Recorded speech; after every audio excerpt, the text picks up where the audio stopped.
Hotep family back with another amazing class from Minister Imhotep Alkebulan, 30-year veteran of the Wosei Community Church here in Sacramento, and one of our greatest historians.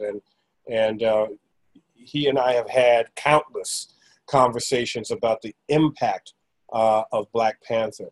But more importantly, what was really, really awesome about communicating with this brother is him sharing with me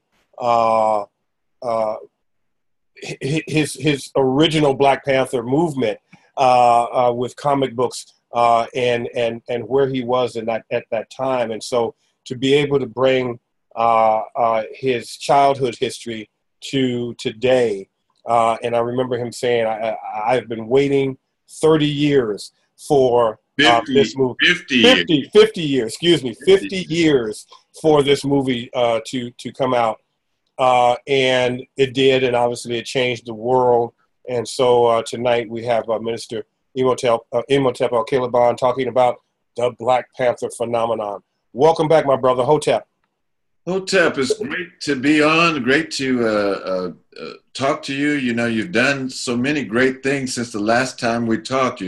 Your shows, the guests that you have on there, you know, just really pumping out the information. And it's not just the information, it's heartfelt, it's deeply thought about. And so it's great for the community, and I feel honored to be a part of the Kemetic metaphysic program of Thank you, my brother. Shock. Well, whenever you are, I appreciate those kind words, and whenever you are ready, wow, you went back and got some. Wow, look at this. This is amazing. Okay, I can't wait. You know, because sometimes I know what's coming, but I have no idea what's coming. So this is like I'm sitting here. I should get some popcorn or something, even though this is a serious class. But I'm like, I'm ready to be entertained with this. Minister Imhotep Alkebulan, do your thing. Give thanks and praise to the Most High. You know, we just celebrated at Wosei our 33rd anniversary. So really happy to all of those that came out this past Sunday, July 15th, to celebrate with us. Wosei Oakland came up, and those that wanted to come but sent well wishes, glad that you could be with us. So tonight we're going to talk about the Black Panther phenomenon. And as I just said with Philippe, I've been waiting 50 years for this movie to come out. And so, you know, it kind of goes back to this right here. It was a Fantastic Four episode featuring Black Panther. And then here's some things that he has. So let's just get into the PowerPoint. Hope you enjoy it. Hope I don't lose anybody. But this is just coming from my heart. You know, my childhood and the historical meanings and connections that are in the Black Panther movie and phenomenon. So, like I said, I first heard about Black Panther when I was in the 4th grade, and here I am, this picture of me. Actually, this is a picture when I was in the 6th grade, and I like what Bob Marley describes. I had a permanent screw. I was always screw-faced. I don't know why. Anyway, I first heard of Black Panther when I was in the 4th grade. It was in a Fantastic Four comic book. And as I recall, because I haven't been able to find that episode, maybe some of you out there can help me find it. He was a Black studies teacher in what appeared to be a high school. He was a Black superhero. And before Black Panther, for me, there were no Black superheroes. And it's probably, this was me. And I think many others. And the caption underneath says, "What's wrong with this picture? What's wrong with this picture?" And the picture is, what's wrong with it is, it's a young Black man, a young Black boy, got a blanket around his neck. You know, he's a superhero in his mind.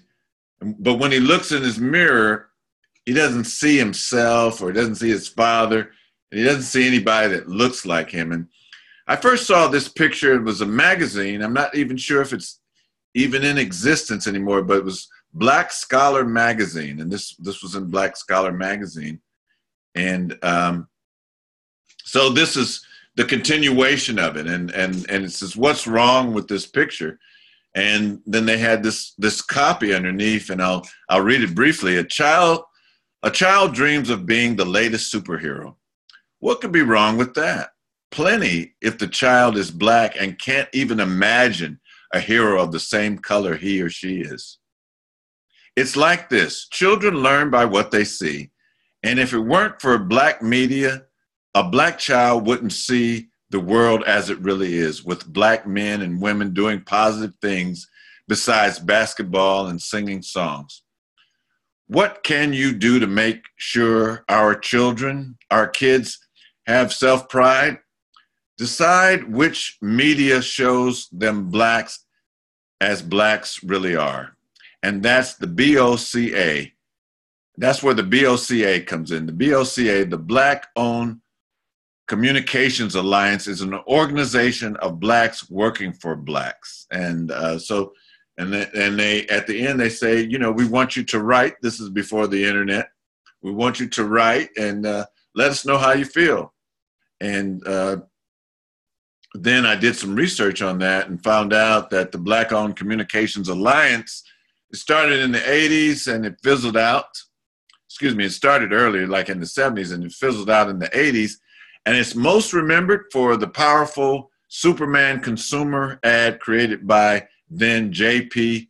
Martin Associates. So this is an organization that's not in existence anymore, but it started a lot of black-owned phenomena in the media, giving positive images to black Americans, African Americans.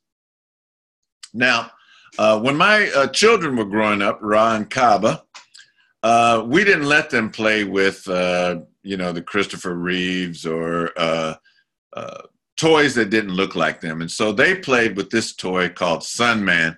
And I don't even know what Sunman powers were, but he received his powers from the sun. And my children grew up in the 90s. And so you see he has the fade haircut. He's muscled out here. And so this is what my kids played with. And we used to watch the Justice League. And the reason why we were watching the Justice League, because they had a black Green Lantern. He was a very powerful superhero. So this is what we encouraged our children to watch, and to let their imagination flourish by, looking at black superheroes. And there were others, but I don't want to, drill down too much. Now, I want to focus on this man named Credo Mutwa. And Credo Mutwa was from South Africa. He was born in 1921. He's a Zulu Sangoma, or a traditional healer from South Africa. He's known as an author of books on stories mixing traditional Zulu folklore, extraterrestrial encounters, and his own personal experiences. So now some people will look at Credo Mutwa and just say he's just too far out there. But I found out that one of our great scholars, Dr. Wade Nobles, and his wife actually visited Credo Mutwa, and they put a lot of credence into what he says. So I'll just let you decide. You can look him up. He has YouTube videos. He has books, and you can decide what you think about Credo Mutwa. But the reason why I'm mentioning him, and here's his wife, Virginia, and they run a hospice clinic in South Africa. And he calls himself a Sanyusi. It's a type of Zulu diviner or a Sangoma. It's a term that stems more from historical times, and it's not used widely today, even in traditional settings. But he tells a story about the copper city underneath Mount Kilimanjaro. So he says, before humans were created on this planet, there had existed a very wise race of people known as the Imani Ukala. These people had come from the constellation known to the white people as Orion, and they had inhabited our earth for thousands and thousands of years. And before they left our earth, to return once more to the sacred spider constellation, they made a great evacuation under the earth beneath the Missouri Mountains, the mountains of the moon. Deep in the bowels of Mother Earth, the Mani Ukala built a city of copper buildings, a city with a wall of silver around it, a city built at the huge mountain of pure crystal. So I remember him saying that, and I thought about that, and I said, you know, that kind of sounds like Wakanda. Now here is a map of the Missouri mountain range, and you see it actually is the beginning of the Nile. So you have the White Nile, which forms in the Missouri mountain range, and then it flows from south to north, and it joins the Blue Nile in the Ethiopian highlands, and they join together and form the Nile that we know today, and it's 4,100 miles, and it flows out into the Mediterranean Sea. But here's the Missouri mountain range, and here's another picture of what the Missouri mountain range looks like. And here's Mount Kilimanjaro. For those of you that grew up in the Bay Area listening to KDIA, Lucky 13 on the AM dial, there was a man that had a talk show. His name was Khalid Abdullah Tariq El Mansour. And before he changed his name to Khalid Abdullah Tariq El Mansour, his name was Donald Warden. And before he became a Muslim, he prayed to a deity that he referred to as Holy Kilimanjaro. And so here's Kilimanjaro. It's a very holy place. It's spoken in the same breath as Mount Shasta and I'm trying to think of the mountain in India. It'll come to me. And so it's a holy spot in the world. And here it is seen from space, satellite view. And then here's the Wakanda location. And here it's in that same general area of the Missouri mountain range. I don't think that was by accident. And so then I created this slide to show the similarities. Here is the fantasy of Wakanda, and here's the reality of the Missouri mountain range. And you can see that they're actually quite similar. Now, to continue on with his story, he says, this old woman told me that her grandmother had told her this story while she was still a virgin of some 15 years or so and undergoing initiation into the mysteries and culture of the Bahutu people. And then later on, some Tibetan monks came and met with this lady, and they came to the land of the Bahutu. And the Bahutu, the Hutu people, are in what's known as what's in that Missouri mountain range. I can't, these names are escaping me today, but it's in the Missouri mountain range. Some Tibetan monks come, and they're wearing colorful, strangely brightly colored hats, and they're looking for the city that they had heard that existed many, many thousand years ago, and it's under the Missouri mountains. And so he says that this is the mountain of knowledge, from which all knowledge on earth comes, and a mountain to which all knowledge on earth ultimately returns. So this is the sacredness of Mount Kilimanjaro. Rwanda was the country that I was talking about, where the Bahutu people live. Now here we're into fantasy, Wakanda, and let's just explore it. Why not? Why can't Africans develop a civilization like this? And who's to say that they haven't already, and we just haven't found out about it yet? So there's some more sites of Wakanda. Modern metropolitan city, African city, another still shot of Wakanda. Now, when we look at the whole Wakanda Black Panther phenomenon and compare it to African societies, ancient and modern, there are a lot of similarities. One of which has been very noticeable is the crossed hand stance. This was done millennia ago, so it just didn't start with the Black Panther movie. Here we can see the different netters. So here's Wasir, and here is Tutmosis III. Here's an African queen. Here is Mantu Hotep and others. And then here in the middle, we see the Black Panther, T'Challa, making that symbol.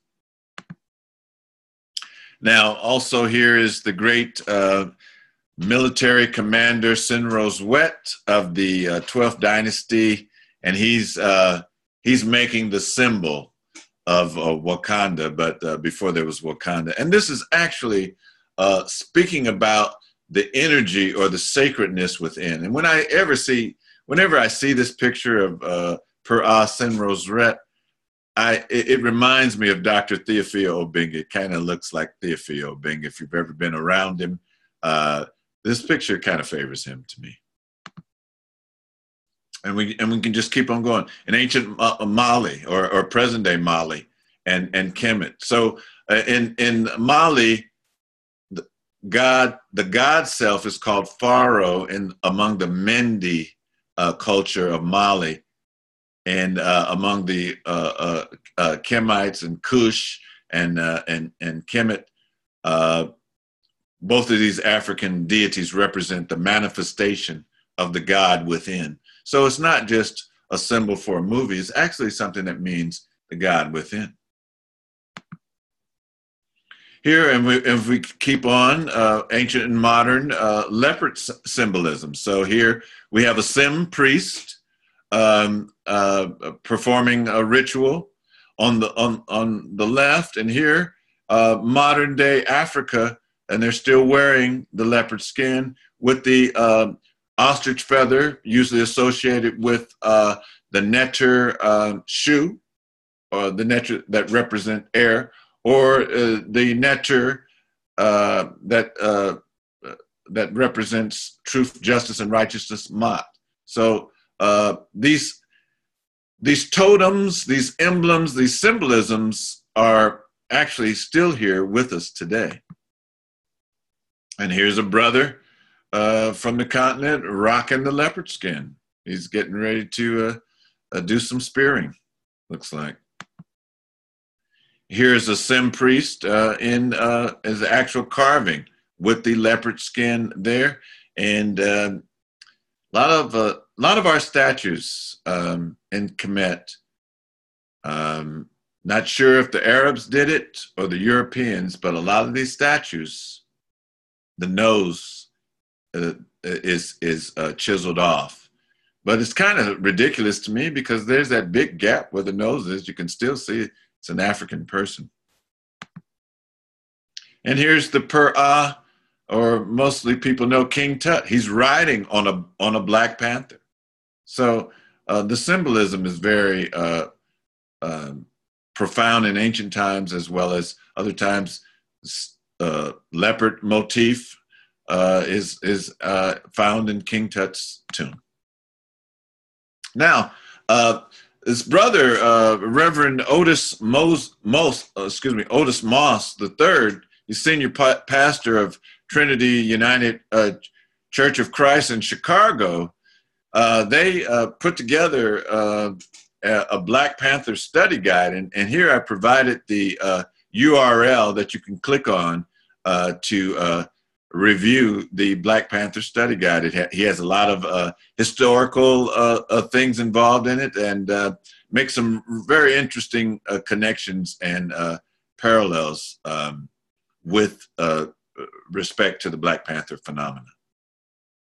Here's the movie, and three things I want to point out here is the director, Ryan Coogler, a brother, African-American, the writer, Joe Robert Cole, writer, and the costume designer, Ruth Carter, all African Americans. And so, and when you look at that movie, Black Panther, you can tell a lot of thought and work went into it because they combine a lot of things that are on the African continent and bring them into a modern way of looking at them. And there's, for those of you that are just really geeked out on the Black Panther, there is a cartoon. You can see it on BET, or you can go and type in Black Panther cartoon on YouTube and you can see it. And here we find a person from the United States saying, "Your Majesty, we'll pay whatever price you set for your goods." And then he tells them they're not for sale. Until the spiritual advancement of the West catches up to their technological prowess, it would be irresponsible to share our scientific discoveries with you. What? Are you calling everyone here irresponsible children? No, more like sullen teenagers who feel more mature than the behavior warrants. The fact that every conversation here is framed in terms of profit and power says it all. So if you ever get a chance to look at the cartoon, and I understand a lot of people were upset because at the end of the Black Panther movie, it looks like T'Challa is going to share their technology with the West, and he goes before the United Nations. In the cartoon, they actually, and in the comic book, they actually refrain from showing the world because they just feel like they're not ready. Their consciousness isn't ready to, deal with the heavy thing, which is known as vibranium. So, this is all for us Black Panther geeks. And I'm saying that without apology. So the main source of their power is this thing called vibranium, and somebody has put it on the periodic table, and this is the way it looks, vibranium. And vibranium is supposed to absorb sound waves and other vibrations, including kinetic energy. Absorbing the sound waves and vibrations makes this metal stronger. It was discovered by the Wakandan ancestors. To protect this source, they conceal their country from the outside world. T'Chaka funded his country's education by occasionally selling off minuscule quantities of the metal. As a result, Wakanda is one of the world's most technologically advanced nations. Would that were really true. And so, you might say, hey, Imhotep, you're dealing with fantasy, science fiction, is this the place, to talk about this? We're supposed to be seriously looking at that. But look at what science fiction has brought us. So in the 60s, they had this program called Star Trek, and Captain Kirk and others, they'd come out with their communicator. Here in 1973, probably more like 83 or 93, here's the flip phone. Star Trek: The Next Generation, Captain Picard, he's using a tablet. 2010, Steve Jobs and Apple come out with it. Again, on Star Trek: The Next Generation, the visual screen here, we use this in webinars and WebEx. This was one of my favorite Star Trek shows, Deep Space Nine, because Avery Brooks was just magnificent, and just having an African American commanding a starship just was something that really appealed to me, and I'm sure others that are into science fiction, because a lot of times we don't see ourselves there, and he did a great example. And so here he's using that, and then maybe 10 years, 13 years later, here they're using the same Google glasses technology. So, what you think of can become a reality. Now, we talk about vibranium, but let's talk about something that's real that's going on now, and that's coltan. Coltan is a combination of tin, tungsten, and tantalum. So more than 80% of the world's rare minerals known as coltan is in the Democratic Republic of Congo. It's one of the poorest countries. Coltan is a vital component in cell phone circuit boards and other technological products such as computer game, consoles, etc. And I found this article, in preparing for this PowerPoint, and the article was from Coltan to Vibranium, How Marvel's Black Panther Mirrors Real-Life Issues in Africa Today. It's by a man by the name of Tom Bacon. And he talks about the conflict mineral. Coltan is a dull metallic ore found in the Congo. When refined, it becomes a metal called tantalum, a heat-resistant powder that can hold a high electric charge. It's a vital component in modern capacitors and is used in almost all laptops, cell phones, pagers, etc. So I cannot be talking to you now on this computer without the vital mineral that comes from Africa known as coltan. But there's more to this story. Now, it comes from the Congo, and the Congo, if you study it, sisters and brothers, is a story filled with atrocities.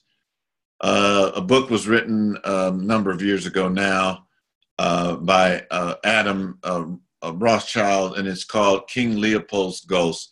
And King Leopold took over $200 million worth of raw minerals out of the Congo.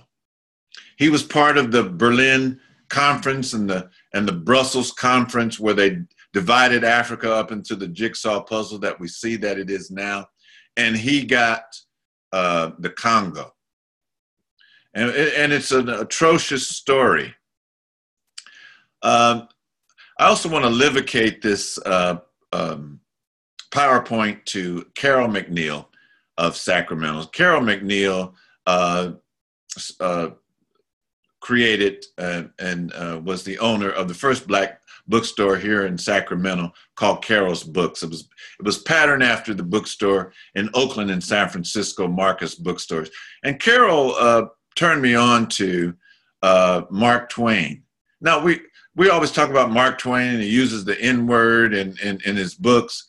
But Mark Twain was also part of a movement that was similar, akin to the divestiture of apartheid movement, raising consciousness about what was going on in the Congo. And he did this in his book, King Leopold's Soliloquy. Now, this is coming out of King Leopold's Ghost. Two minerals that they were going after, first was rubber. And if the people there didn't get enough rubber collected, they cut off their hands. And this is here. Here is a brother. He's sitting on a mat looking at the hands of his daughters. And here his daughters are there with their hand cut off. And here is a brother holding somebody's hand. And, traducers standing around him. And here we're, ordered to punish each other. This is in the book, King Leopold's Ghost. This is what was happening, getting rubber out of the Congo. And then after that kind of died down, then they discovered copper. Same thing happened. If enough copper wasn't collected, or if people didn't want to act right they would cut their hands off. Let that sink in. And this was going to Congo. But unfortunately, the Congo still has awful things happening. Now, in the 60s, a democratically elected president, Patrice Lumumba, one of the great African leaders of the time, said, hey, look, I'm going to use the natural resources of Congo for the people of Congo. It seems very reasonable.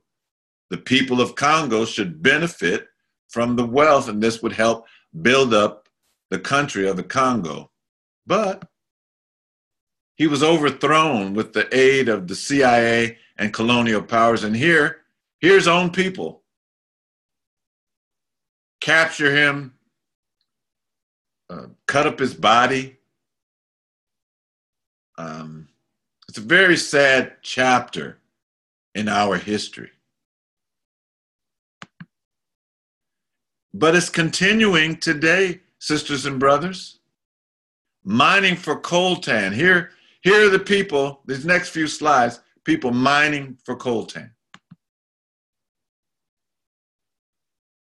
Out there mining for coltan. This looks like something that's not even real. Like, how could this be possible? But in order for us to use our cell phones, use our computers, use our game, I can't even think of the game. I don't play computer games, so I can't think of even what they're called. My sons can, but I can't even think of what they're called. But here they're mining so that they don't get the reward. They do all the work, and so that we can talk on the phone. Even children are being used. And soldiers maintain the workforce.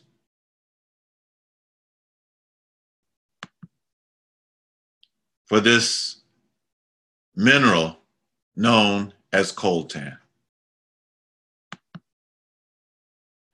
Coltan, let me reiterate, coltan is a dull metallic ore found in the Congo. When refined, it becomes a metal called tantalum, a heat-resistant powder that can hold a high electric charge. It's a vital component in modern capacitors, is used in almost all laptops, cell phones, and pagers, and 80% of it comes from the Congo. Well, I'm sorry to depress you, but let's get back to the Black Panther, T'Challa, the Black Panther. So if you go into the legend of the Black Panther, according to Wakandan legend, when the 5 tribes fought for control of Wakanda, a warrior shaman received a vision from Bast, which led him to the heart-shaped herb, granting him the power to become king and the first Black Panther. In Wakandan mythology, when the soul of a man reaches the afterlife, it is brought by the goddess Bes and Sekhmet to a mythological green valley where it can run freely and in peace for all eternity. T'Chaka believed in this myth while his son T'Challa did not until he met his father in the ancestral plane. And here is somebody made this meme on the left, and it says, before Europeans taught you that black cats were bad luck, she was a goddess in ancient Kemet, Egypt, by the name of Bastet. Black cats were known for keeping evil spirits away. I think we need them back in our life, LOL. So this is what the Wakandan legend is based upon. And here's some actually real Black Panthers. And the Black Panther is really like a leopard with all the spots connected. And so we can see that here on our right. But, you know, it's really good to see them in picture, but I would hate to see them in the wild. Now, there's some similarities. I'm continuing on this point. There's some similarities from old movies that were put into the Black Panther movies. So here is King Solomon's Mine. This is the one. There's actually several versions of this movie, King Solomon's Mine. I think Paul Robeson is in an earlier version, but this version I want to talk about, it's a 1951 version, and it has Deborah Carr and Stuart Granger, and they're looking for King Solomon's mines, and they go on this really intense safari, and they hook up with this Watusi. And he ends up leading them to where King Solomon's mines are found. And here they're brought before the court.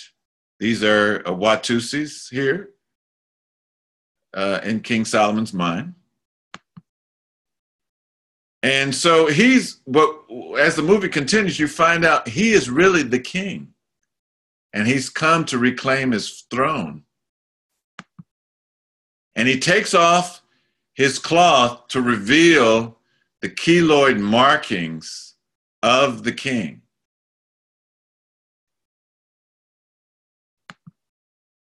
Much the same way that Killmonger does when he takes off his shirt, reveals his royal markings, his royal connection to the throne. Now, there was a movie called Laura Craft, Cradle of the World, and Digimon Hansu and Angela Jolie are in this movie. And toward the end of the movie, they find this orb, and they brother here takes her to meet the elders before she goes to the Cradle of the World, which is in a mountain in Africa.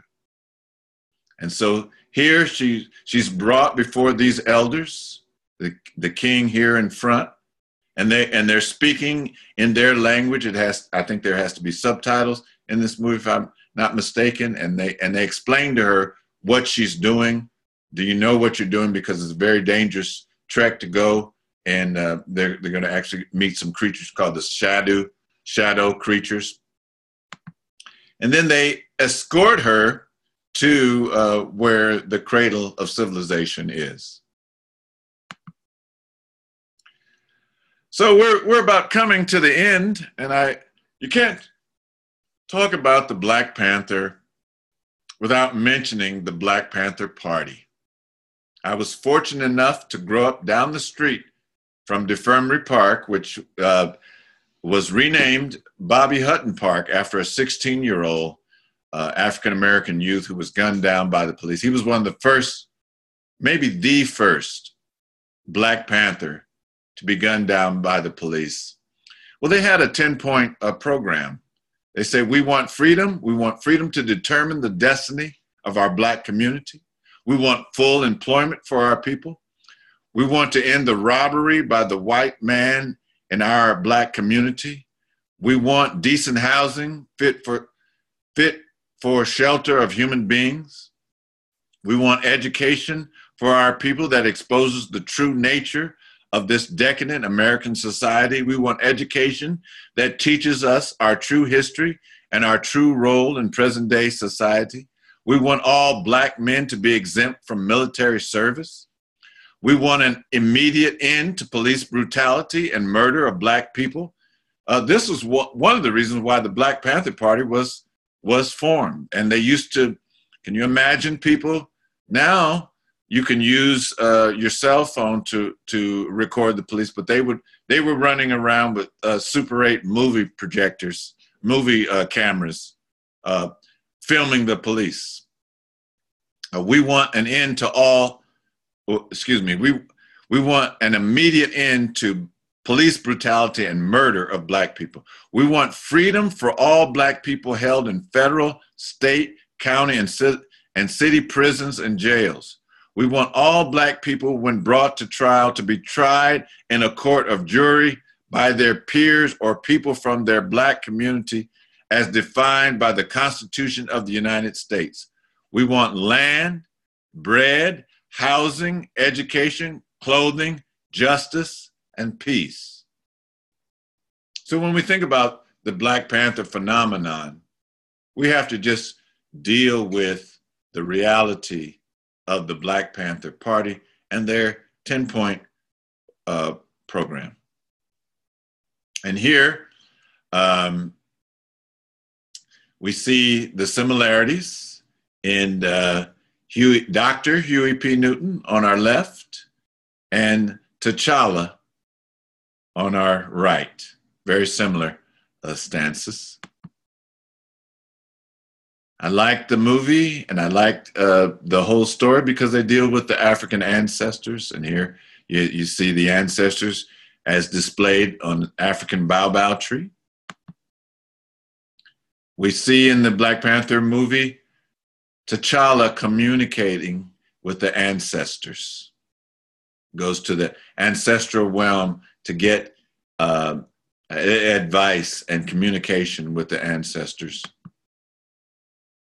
And as we conclude here, we show the main characters of the Black Panther movie. And, you know, like I said, a lot of thought and symbolism went into the making of the Black Panther movie. So here we can see different parts of African culture. We see Maasai, we see South Africa, we see the Kente among T'Challa and Killmonger that the Akan people wear. We see an African suit that's usually worn among the Senegalese people and sometimes the Nigerian people. And so that brings our PowerPoint discussion to a conclusion. We thank you very much for being a part of this, and we hope that something was said will make you want to come back and view us again. Life, prosperity, and health. Ankh Ujab Sanev, live up.